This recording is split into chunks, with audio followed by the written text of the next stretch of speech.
You may take your seats.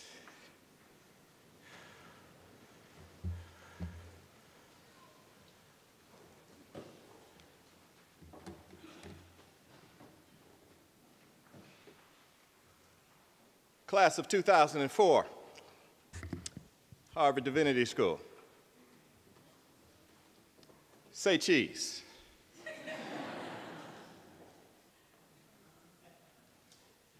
Say cheese.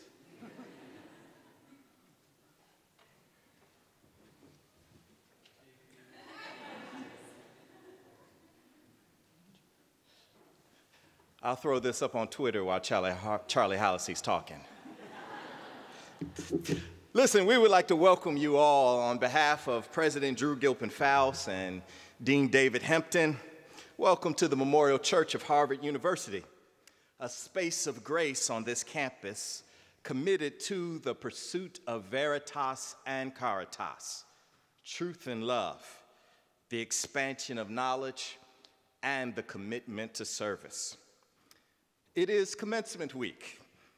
It's not a week of conclusion, though after the stress and strain of another final season, I'm sure there's somebody here that's sick and tired of being sick and tired.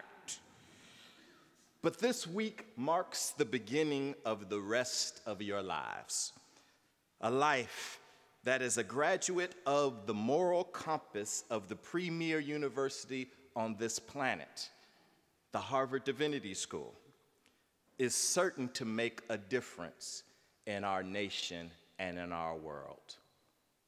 You are our future leaders because you have been prepared to be the servants of this society, and we celebrate you on this day. Welcome to all of you, to all of our families and friends and everyone here. we celebrate your accomplishment on this day. Please receive at this time the irreverent one, Dean David Hempton.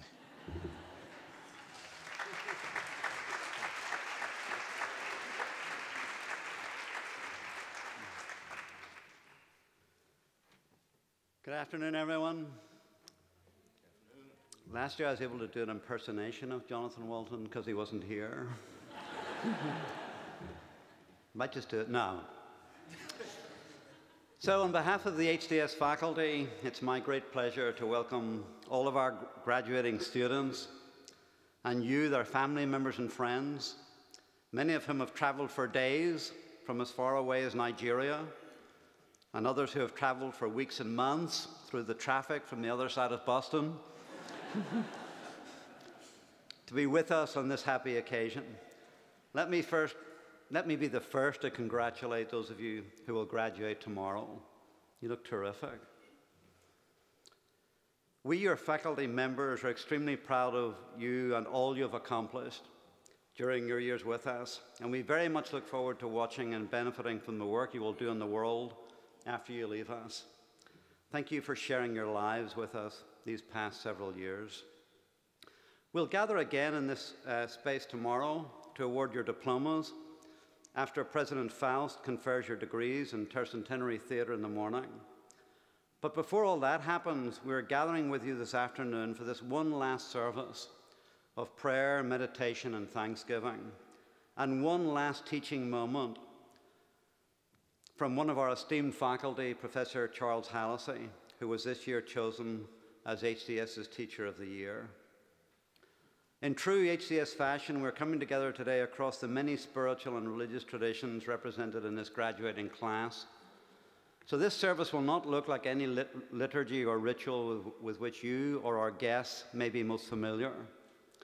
It will look and feel spiritually like the class that is before us today, varied, vibrant, and divinely diverse.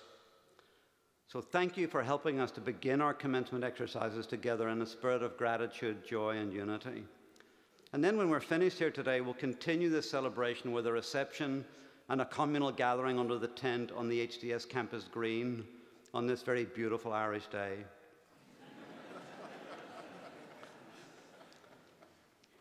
Dank, dreary, dismal, drizzly. These beautiful words just drip off my tongue. What you probably don't know is that 2 weeks ago, Boston and Belfast, the two mayors, signed a Twin City agreement. So Boston and Belfast are now paired forever. And Clause 8 of that agreement was that there will be a gradual convergence of their weather patterns. So don't complain. So while the reception will take place underneath the tent, it will be cold. If you would like to go inside, the Brown Room and the Rockefeller Hall cafeteria will be open and available. So we hope you will all join us there after the service, both inside and outside. The very last chapter of my favorite novel, George Eliot's Middlemarch, opens with this sentence: as a novelist in the best Victorian tradition bids farewell to her own invented characters. She writes, every limit is a beginning as well as an ending. Who can quit young lives after being so long in their company and not desire to know what will befall them in their after years? I am very confident that whatever will befall you will have the effect of making the world a better place. My confidence comes not only from my knowledge of your characters and the compassionate community you've created at HDS these past years, but also from the example of your predecessors as HDS graduates. Nothing has given me greater pleasure in my 2 years so far as Dean as getting to know our graduates all over the country and all around the world, whose diffusive impact for their greater good is really incalculable. So may you too join in what Eliot has called, quote, deeds of daring rectitude, and in scorn for miserable aims that end only with self. So come celebrate with us later, for tomorrow is a bright new day. Literally, I think, tomorrow. The weather forecast is better. Thank you.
Good afternoon.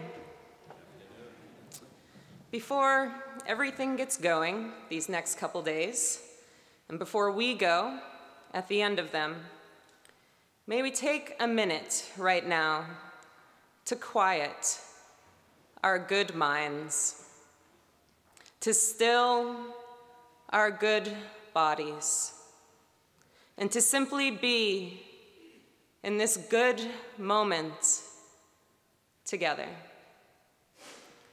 Please join me for a quiet moment.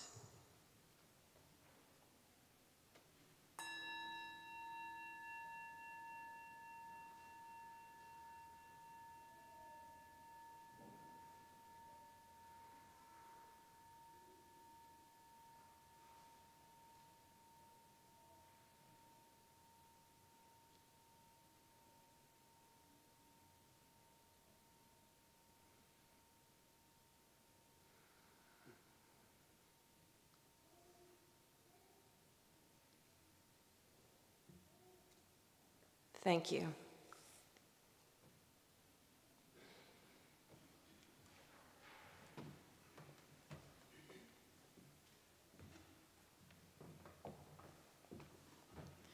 Baruch atah Adonai Eloheinu melech haolam shechechianu v'kiyamanu v'higianu lazman hazeh. Blessed are you, Lord our God, ruler of the universe, who has granted us life, sustained us, and enabled us to reach this occasion.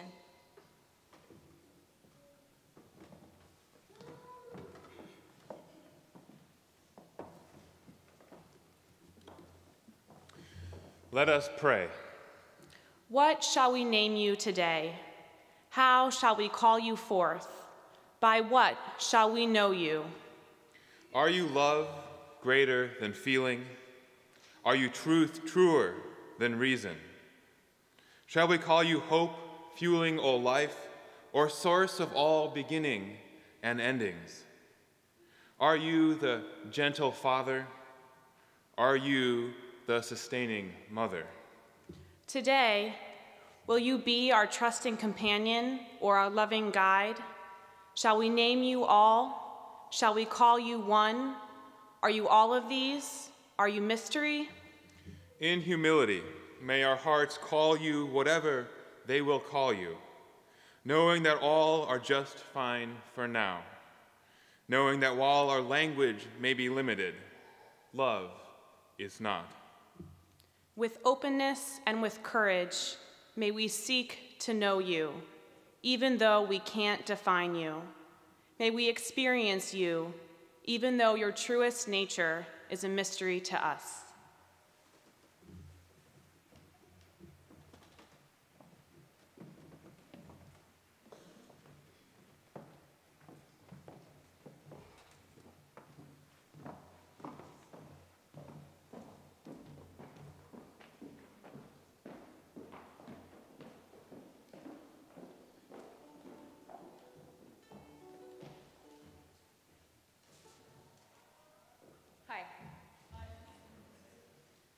So this is a call and response song.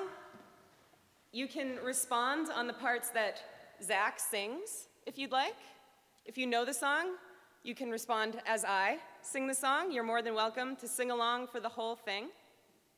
It's called The Song for the Divine Mother of the Universe, which I think is a good song to start this out with.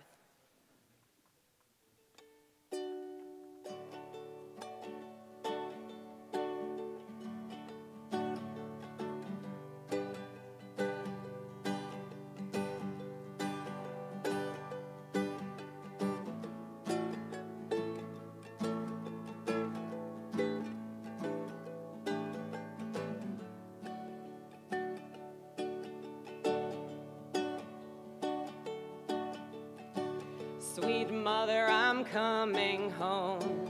Sweet mother, I'm coming home. Now I know I'm not alone.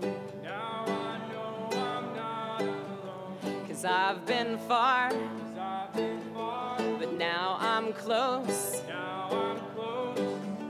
Sweet mother, I'm coming home. Sweet mother, I'm coming home. Tell me, mother, can you hear me sing? Tell me, mother, can you hear me sing?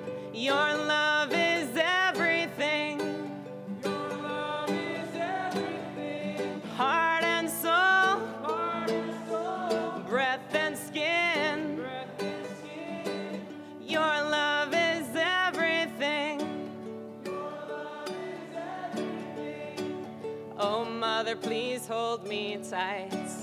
Oh, mother, please hold me tight. 'Cause mother, I need some help tonight. 'Cause mother, I need some help tonight. What went wrong What went wrong will soon be right. will soon be right. Oh, mother, please hold me tight. Oh, mother, please hold me tight. Tell me, mother, can you hear me sing? Tell me, mother, can you hear me sing? Your love is everything. Your love is everything. Heart and soul, Heart and soul, breath and skin. breath and skin. Your love is everything. Your love is everything. Oh, mother, this world is strange. Oh, mother, this world is strange. Love me, mother, and make me brave. Love me, mother, and make me brave. 'Cause I've been wrong, 'Cause I've been wrong, but now I'm right. now I'm right. Oh, mother, this world is strange. Oh, mother, this world is strange. Tell me, mother, can you hear me sing? Tell me, mother, can you hear me sing? Your love is everything. Your love is everything. Heart and soul, Heart and soul, breath and skin. breath and skin. Your love is everything. Your love is everything. Tell me, mother, can you hear me sing? Tell me, mother, can you hear me sing? Your love is everything. Your love is everything. Heart and soul, Heart and soul, breath and skin. breath and skin. Your love is everything. Your love is everything. Your love is everything.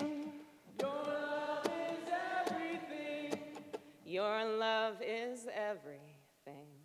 Your love is everything.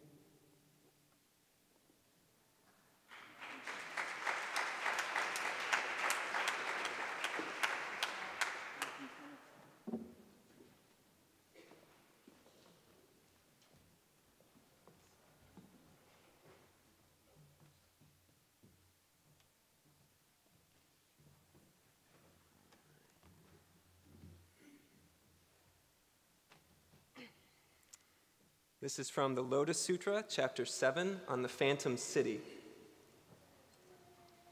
Do not be worried or frightened. Suppose there were a dangerous road in a deserted wasteland far away, where there were many harmful beasts. There is neither water nor grass. It is a fearful place for human beings. Innumerable thousands of myriads of beings wish to pass along this way. But the road is very long, some 500 yojanas. Then there is a leader, endowed with deep wisdom and knowledge, discerning and resolute, who saves the people from various calamities when they meet with danger. The people all get tired and address the leader, saying, "We are all now totally exhausted. We want to turn back from here." And the leader thinks, "These people are really to be pitied. How could they possibly want to return and lose the great treasure?" He immediately thinks of skillful means and how he should use his transcendent powers, and he makes a great apparitional city with houses adorned and surrounded with gardens, moats, and ponds. There are fortified gates and tall towers, and it is full of men and women. When the apparition is complete, he immediately consoles the people, saying, "Do not be afraid. When you enter the city, you can each do as you please." All of the people enter the city. They are very happy and feel at ease, thinking that they have been saved. When the leader knows that they are rested, he gathers them together and addresses them, saying, "You should now proceed, for this is just an apparitional city. Seeing that you were extremely fatigued and that you wanted to turn back, after coming halfway, I made this apparitional city through skillful means. You should now strive to reach the treasure site together."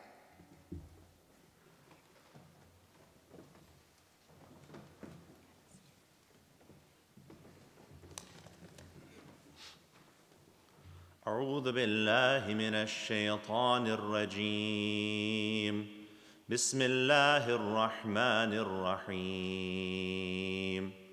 يا أيها الذين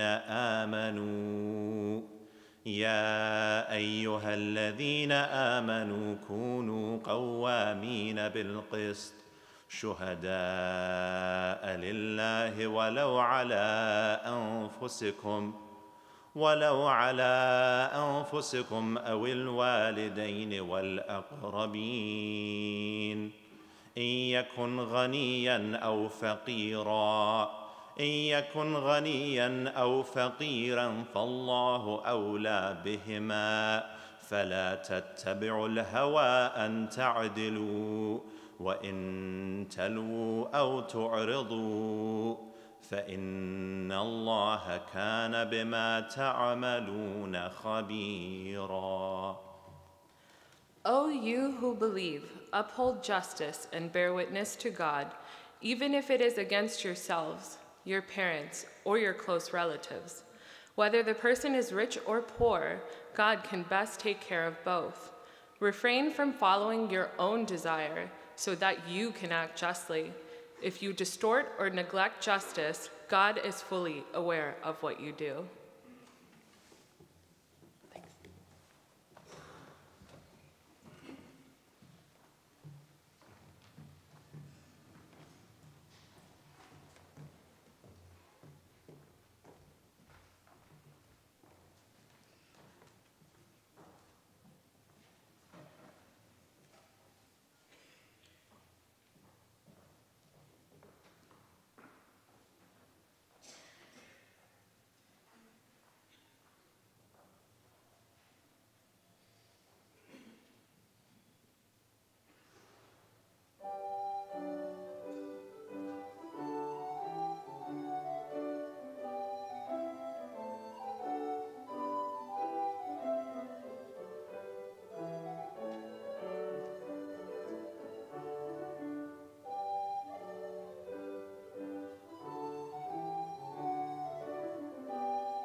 Matthew 5, verses 1 through 12. When Jesus saw the crowds, he went up the mountain. And after he sat down, his disciples came to him. Then he began to speak and taught them, saying, "Blessed are the poor in spirit, for theirs is the kingdom of heaven. Blessed are those who mourn, for they will be comforted. Blessed are the meek, for they will inherit the earth. Blessed are those who hunger and thirst for righteousness, for they will be filled. Blessed are the merciful, for they will receive mercy. Blessed are the pure in heart, for they will see God. Blessed are the peacemakers, for they will be called children of God. Blessed are those who are persecuted for righteousness' sake, for theirs is the kingdom of heaven. Blessed are you when people revile you and persecute you and utter all kinds of evil against you falsely on my account. Rejoice and be glad, for your reward is great in heaven. For in the same way they persecuted the prophets who were before you."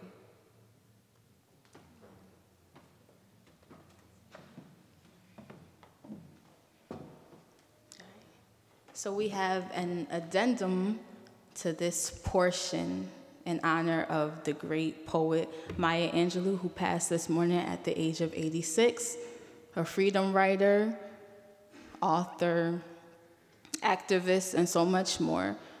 I'm going to sing a little song that's based on her poem, Still I Rise, and then I'll go into the Lucille Clifton piece. But we'll have a moment of silence for her first.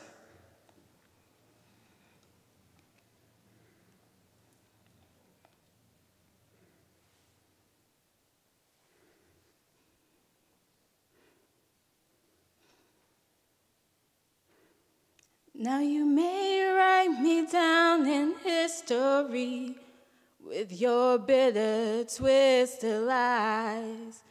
You may drag me down in the very dirt, but still like the dust I'll rise. Does my sassiness upset you? Why are you pressed with gloom?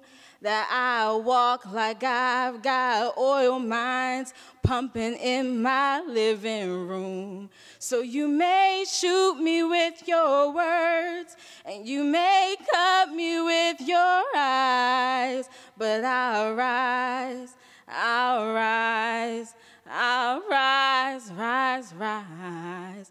Did you want to see me broken? Bowed head and lowered eyes, shoulders falling down like teardrops, weakened by my soulful cries. Does my confidence upset you? Don't you take it all for hard that I walk like I've got diamond mines digging up in my backyard. So you may shoot me with your words and you may cut me with your eyes, but I'll rise, I'll rise, I'll rise, rise, rise. Out of the shacks of history, shame, up from a past rooted in pain. I'll rise, I'll rise, I'll rise, rise, rise. Won't you celebrate with me what I have shaped into a kind of life I had no model, born here into this Babylon, both non-white and woman. What did I see to be except myself? I made it up here on this bridge between starshine and clay, my one hand clutching tight, the other, knees kissing the ground, head bowed down, but heart lifted towards God. Come, celebrate with me that every day something has tried to kill me and has failed.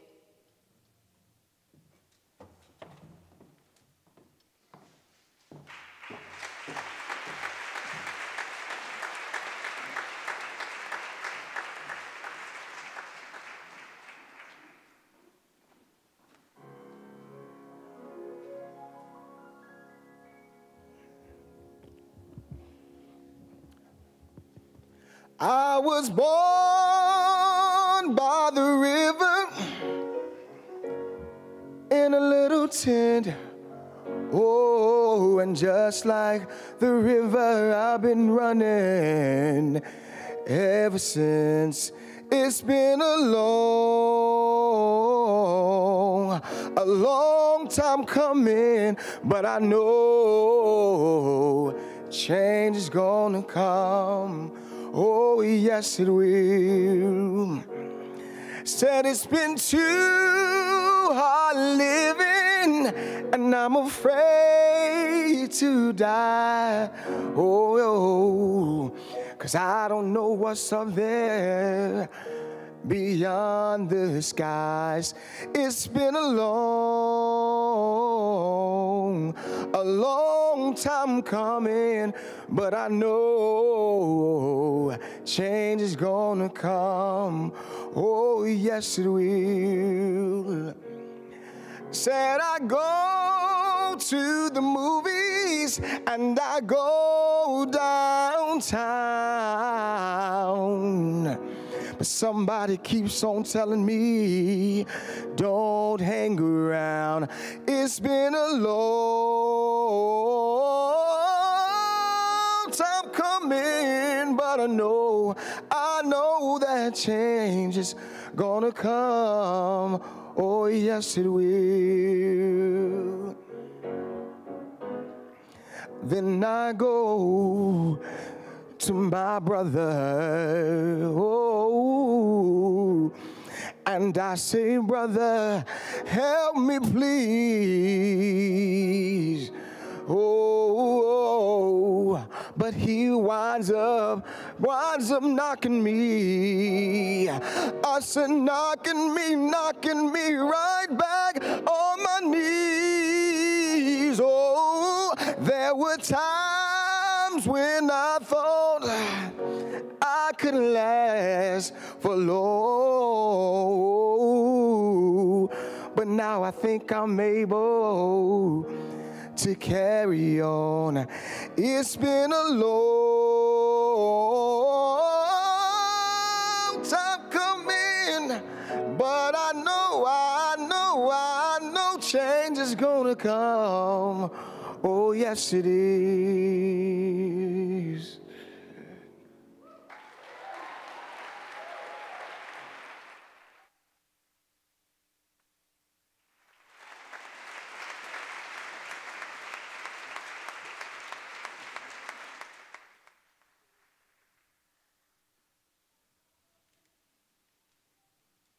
Assalamu alaikum.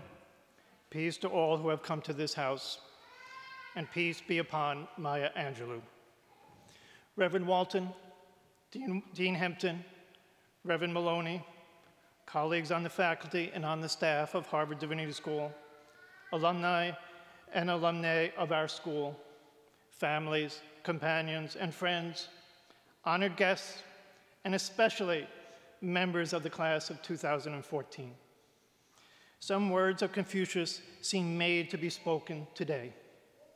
Is it not a pleasure to have learned things pertaining to life and to be able to practice them in due time? Is it not delightful to have friends coming from afar? In the same passage from the Analects, Confucius also says, "Is one not a superior person to take no offense against others who fail to appreciate you?" I do not think we should put our graduates to yet another test this afternoon and make them display yet again their good qualities as superior persons by us failing to appreciate their good qualities sufficiently this afternoon. That is not why we are here at all. So let me first speak to the class of 2014 on behalf of all of us who have gathered here this afternoon in further appreciation of them and in thanksgiving for them, using those most ancient of Buddhist words, Mazel Tov. We are happy for you, and we are proud of you. When I told Pastor Timothy Stein, an alumnus of HDS, a member of the class of 1996, and now a denominational counselor at Harvard Divinity School, of your invitation to give this faculty address this afternoon, he spoke to my condition as he habitually does, and said, "Preach a text." I appreciate what he commended to me to do, to allow myself to stand before a text, to allow it to address me and you, trying to allow it to become scripture to us here and now. That is what I think should be done in a pulpit such as this, as part of a Thanksgiving service like this. And there are texts at hand from various religious heritage, and we have just heard a few of them read beautifully, and we'll hear more in the course of this service. But another text kept presenting itself to me since receiving your invitation to speak today. For reasons I don't know, it would not let me go. It is this: we shall be in one place. Of course, that text may not seem quite apt for this occasion, given the events that we celebrate this week also acknowledge that some of us are about to go quite separate ways. Shall we ever again be in one place? The apparent inappropriateness only gets worse when I tell you what the source of this text is. My text is something that is written on grave markers by members of Jodo Shinshu, the Buddhist Pure Land heritage of Japan. But the text kept presenting itself to me. We shall be in one place. That short text presented itself to me right after I received your invitation. I heard it as part of a story that was told by a retired Pure Land minister. I heard it while I was visiting HDS's sibling institution in Berkeley, the Institute for Buddhist Studies, a Jodo Shinshu seminary. The story is about a young child and his mother. The child is ill, terminally ill, in fact. He knows that he is dying, and in innocence and sincerity, he asks his mother again and again where he will go when he dies. One day, after many days of giving no reply, and when he had asked this yet again, his mother spontaneously and surely in some anguish said, "You will go to the Pure Land," referring to the Western paradise created for us by Buddha Amitabha. Karl Marx was certainly right when he said that religion is the true sigh of human misery, for we can hear the mother's misery in her reply, "You will go to the Pure Land." The boy then immediately asked his mother, "Will you go there too?" To which she replied simply and directly, "Yes." When her son did die, the mother said to someone else, "I don't think there is a Pure Land, but I have to get there now." In important ways, this little story exemplifies a distinctive contour of Pure Land religious life, a contour that brings possibility and impossibility next to each other. Somehow, possibility and impossibility fold into each other so that each shakes something loose from each other. On the one hand, the Pure Land heritage celebrates that Amitabha vowed not to become a Buddha unless he could save anyone who said his name with faith. And thus it is by saying the name of Amitabha that a person opens up to a dimension of life that we can provisionally call sacred. There is more to life than meets the eye, as Wilfred Cantwell Smith reminded us. And for Pure Land Buddhists, saying the name of Amitabha is a key way to engage that more. On the other hand, however, the heritage of Pure Land Buddhism has also often insisted that it seems impossible that anyone could actually be saved by this practice of just saying Amitabha's name. Even Shinran, the founder of Jodo Shinshu, the school of Buddhism that this story comes from, felt this. We are told in Tanisho, a record of Shinran's sayings, about an address that Shinran once gave to some of his followers. The setting is poignant. Shinran and his followers were persecuted, and Shinran had been sent into distant exile for what he taught. Some of Shinran's followers came to him in his exile, obviously looking for some reassurance that he did in fact know what he was doing. Shinran's reply could hardly have been what they were hoping to hear. He said, "Each of you has crossed the borders of more than 10 provinces to come see me, undeterred by concern for your bodily safety, solely to inquire about the way to birth in the land of bliss. But if you imagine in me some special knowledge of a way to birth in the Pure Land, other than saying Amitabha's name, or familiarity with writings that teach it, you are greatly mistaken.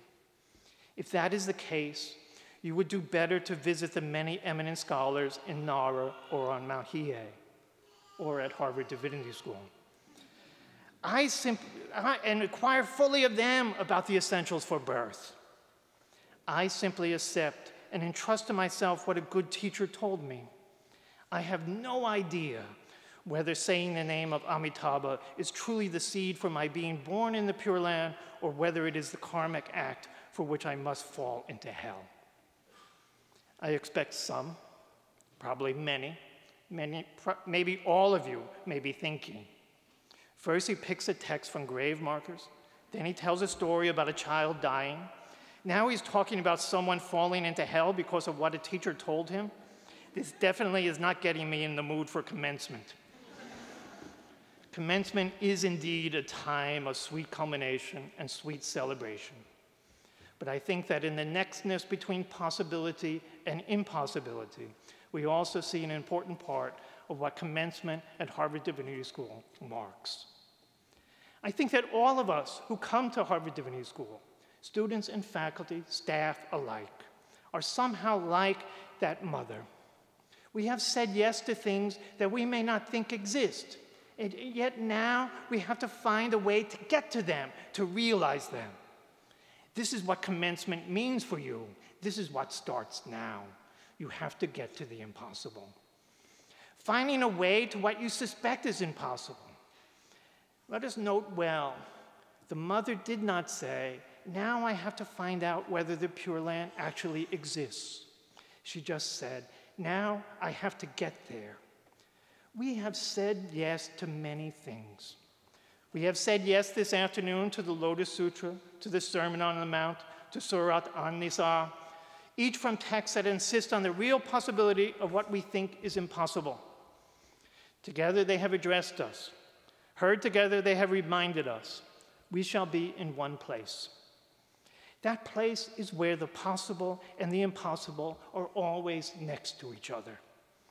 It is a place to which we ourselves now have to find a way because we have said yes to each other.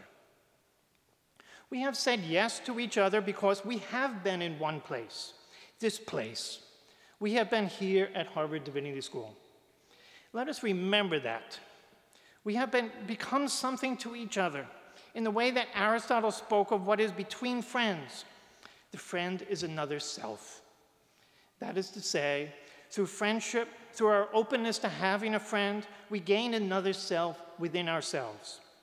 The friendships you have made, the other relations you have lived into here, are not incidental to what Harvard Divinity School as an institution is about.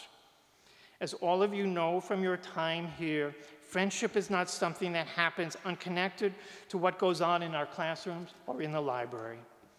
We come to a university to learn, and in the words of my teacher, John Ross Carter, because one has learned while seeking to understand, one has grown, one has become other than what one was, yet not in every way different. Something analogous always happens to us when we become friends with each other. We grow, we become other than we were, yet not in every way different. But isn't there something quite unusual about what can happen here in Harvard Divinity School's multi-religious setting, exemplified by this Thanksgiving service this afternoon? Something which we can see around us this afternoon. To quote my teacher, John Carter, again, in the blossoming of friendship with persons of other religious communities, a complex, occasionally inchoate, incipiently inarticulate orientation evolves. Another person has now become a meaningful part of one's life. What happens to him or her in life matters, really matters to one. The meaning of one's life in the context of a particular religious tradition, or we can add in the context of having no religious tradition, or having more than one.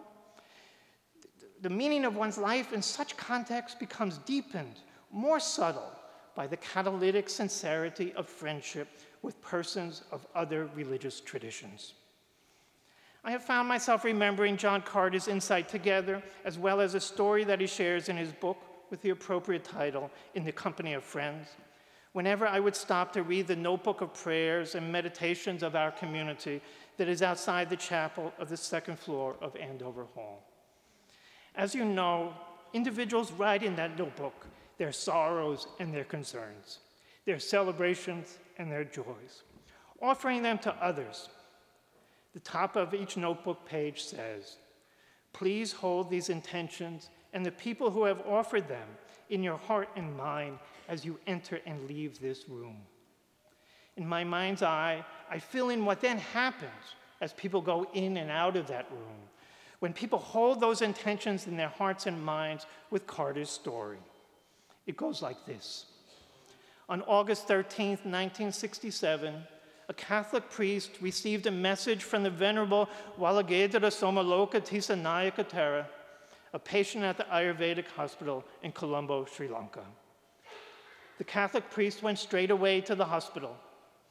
After a pleasant conversation, when the Catholic priest stood to leave, the Venerable Tera said to his friend, "Now bless me according to your faith, and I will bless you according to mine." This they did. Like the Buddhist monk and the Catholic priest in this story, all of you have allowed yourself to matter to others here at Harvard Divinity School. You have discovered yourself in a way you didn't know before, when you could see yourself as a meaningful part of others' lives, and you have allowed others to wish you well in their own manner. They have blessed you, and you have said yes when they have. I know that we shall be in one place because you have been here, and you have all begun something together that matters to us all when you have blessed each other, each in your own manner. What is it that you have begun? It is something to do with what we heard in the readings this afternoon, something that does seem quite impossible. Surat An-Nisa commanded us this afternoon to uphold justice, to be securers of justice. And the Gospel of Matthew told us that those who hunger and thirst to see right prevail shall be satisfied. Let us add to these Dr. Martin Luther King's words that the arc of the moral universe is long, but it bends towards justice. Together, we have said yes to all this and more. And now we have to get to it, just as that Buddhist mother knew she had to get to the Pure Land. Let me invoke words from Wilfred Cantwell Smith that some of you have heard me invoke before. I think they are true. We humans are somehow aware, if only through imaginative vision or sensibility or our special capacity for hope, not only of what is, but also of what ought to be.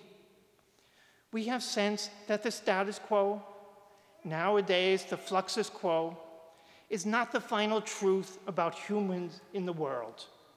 We have felt, to take one example, that social justice and concord, personal righteousness, health and joy stand over against the current observable condition of strife, loneliness, wickedness, poverty, and sorrow, not as fancy against truth, wishful and irrational dreaming against reality, but in some fashion, vice versa, as a norm by which the present imperfect world is judged, in some sense a truth in relationship to which empirical actuality is in some sense an error.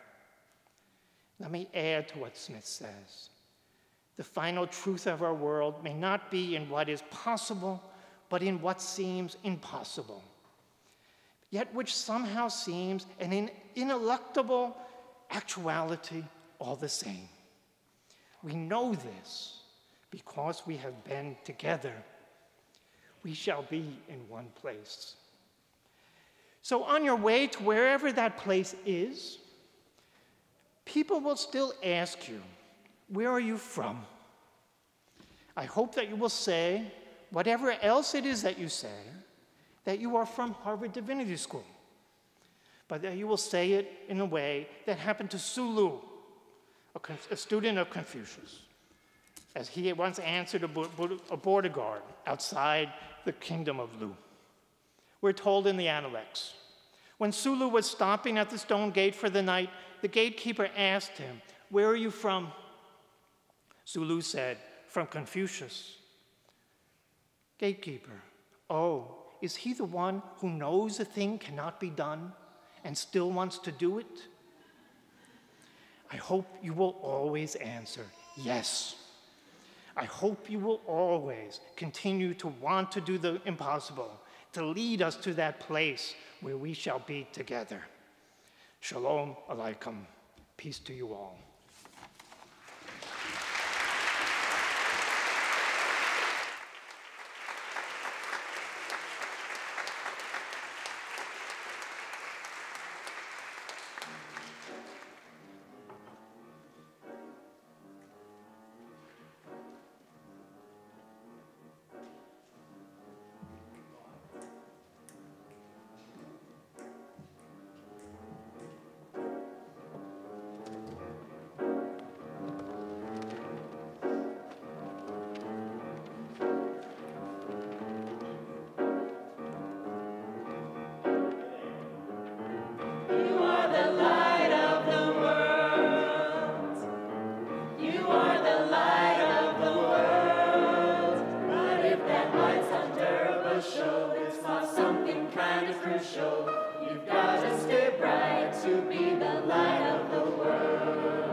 To feel fine. You are the city of God. You are the city of God. But if that city's on a hill, it's kind of hard to hide it well. You've got to stay pretty in the city of God. So let your light so shine before all. Let your light so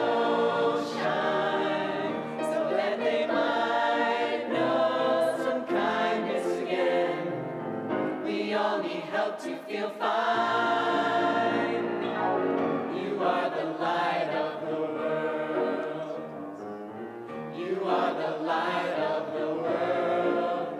But the tallest candlestick ain't much good without a wick. You gotta live right to be the light of the world.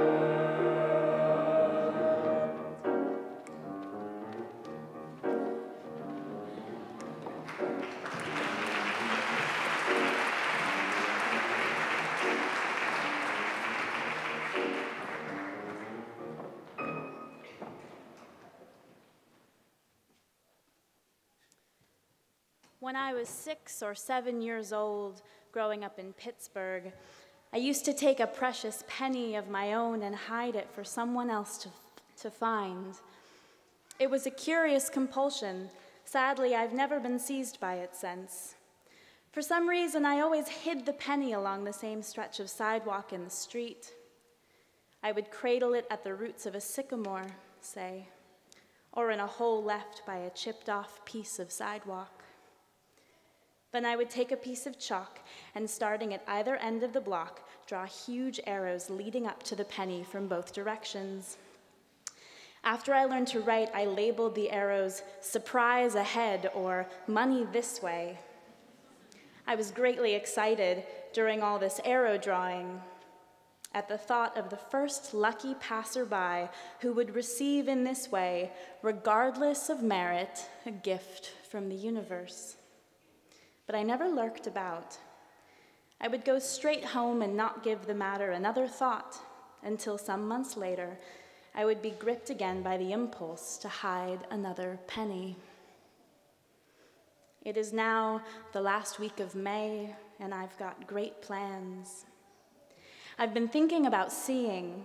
There's lots of things to see, unwrapped gifts and free surprises.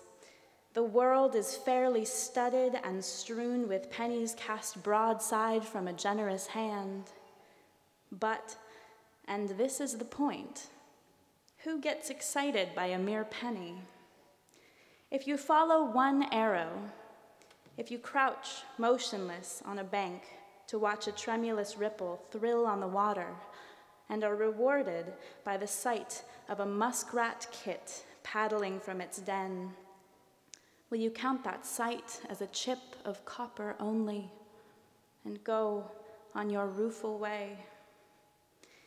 It is dire poverty indeed when a man is so malnourished and fatigued that he won't stop to pick up a penny.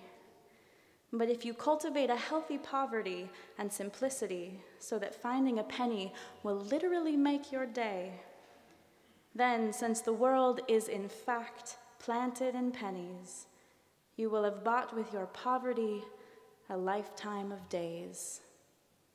It is that simple. What you see is what you get.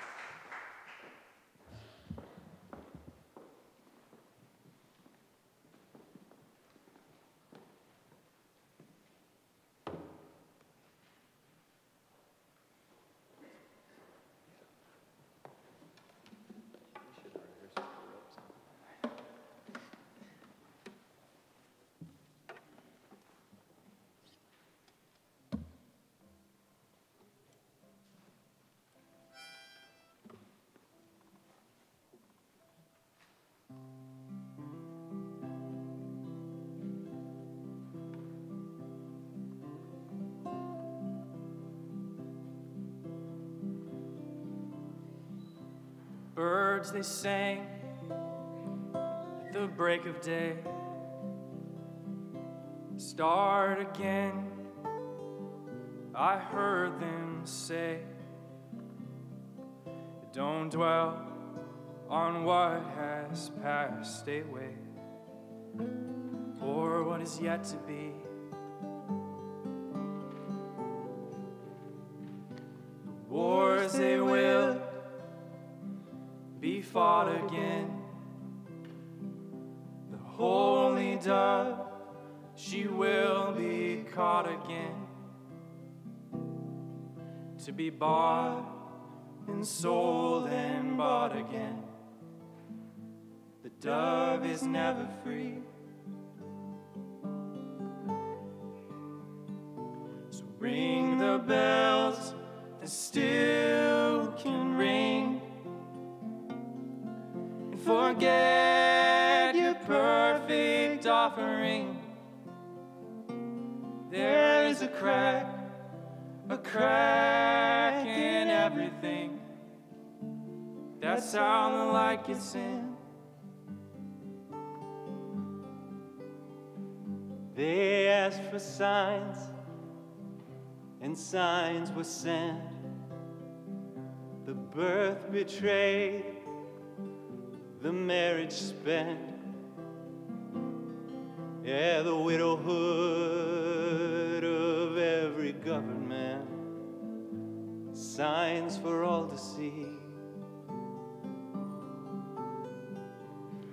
But I can't run no more with that lawless crowd, while the killers in high places say their prayers out loud.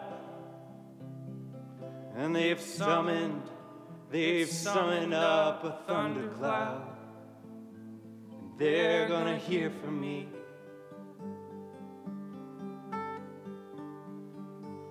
Ring the bells that still can ring, and forget your perfect offering. 'Cause there's a crack in everything. That's how the light gets in.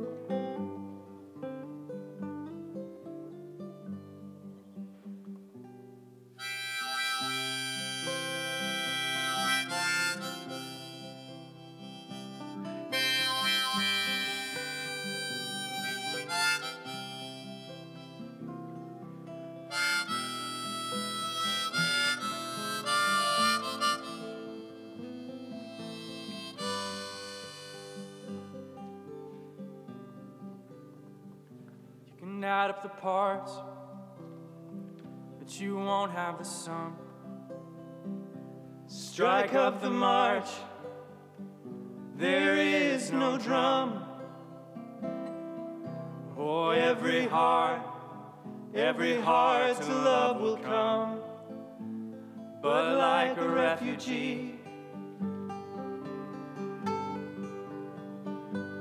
ring the bells that still can ring,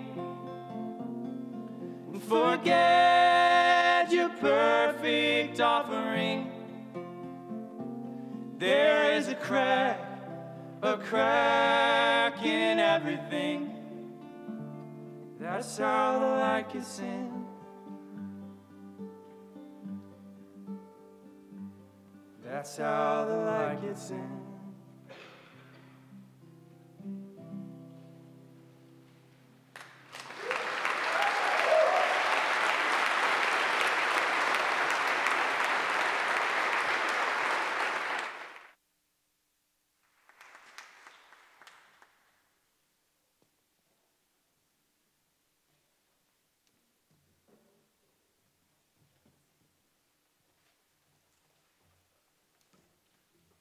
Thanks, Zach and Andrew. I'm going to share with you today Mary Oliver's poem, Wild Geese. You do not have to be good. You do not have to walk on your knees for 100 miles through the desert, repenting. You only have to let the soft animal of your body love what it loves. Tell me about your despair, yours, and I will tell you mine. Meanwhile, the world goes on. Meanwhile, the sun and the clear pebbles of the rain are moving across the landscapes, over the prairies and the deep trees, to the mountains and the rivers. Meanwhile, the wild geese, high in the clean blue air, are heading home again. Whoever you are, no matter how lonely, the world offers itself to your imagination, calls to you, like the wild geese, harsh and exciting, over and over, announcing your place in the family of things.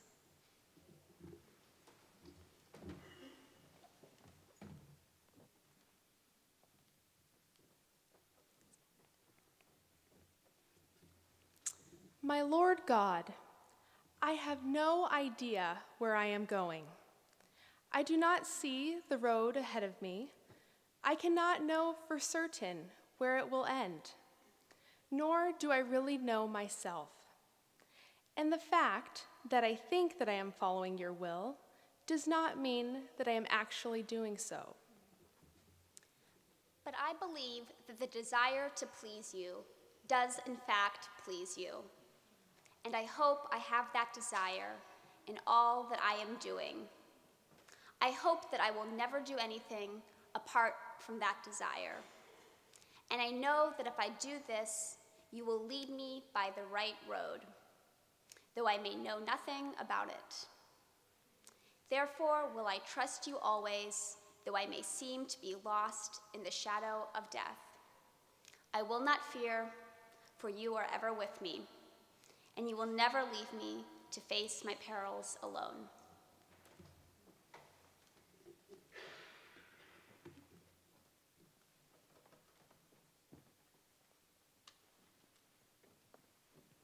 We would like to bring this service to a close with the gentle art of blessing. So, as you walk, bless this day. It is full of unseen good that your blessings will call forth. For to bless is to acknowledge the unlimited good that is inherent in the very texture of the universe and awaiting each and all.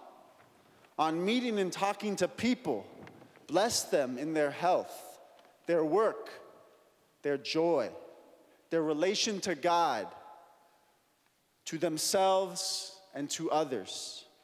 Bless them in every conceivable way, for such blessings not only sow seeds of healing, but one day will spring forth as flowers of joy in the waste places of your life.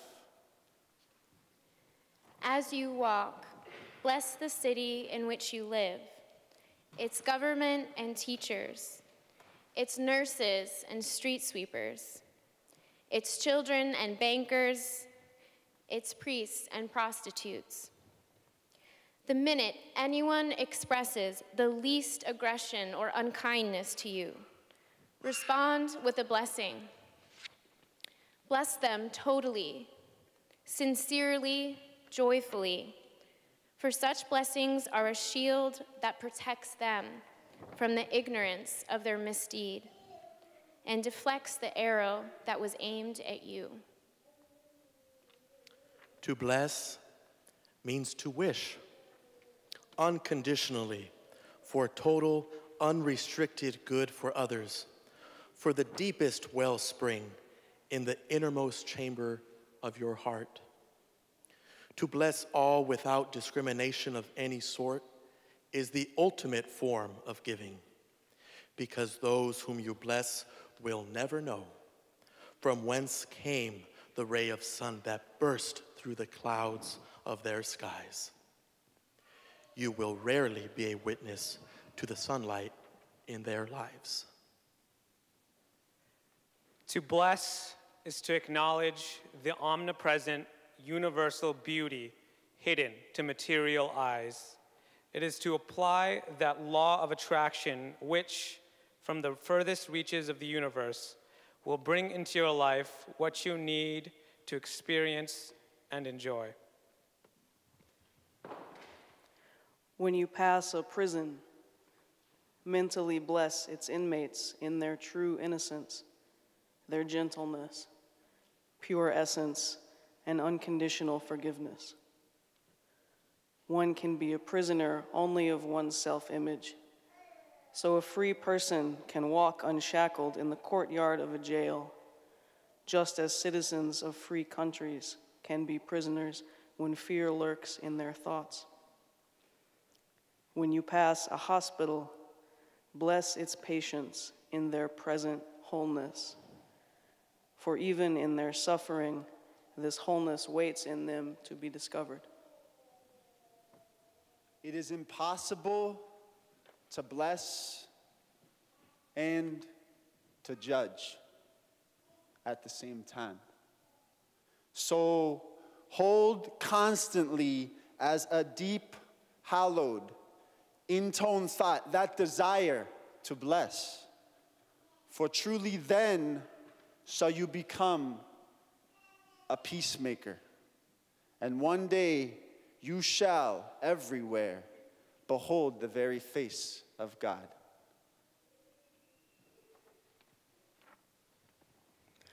Friends, I invite you to stand as you are willing and able and join hands with the person next to you and join us in this song of blessing each other. Thank you.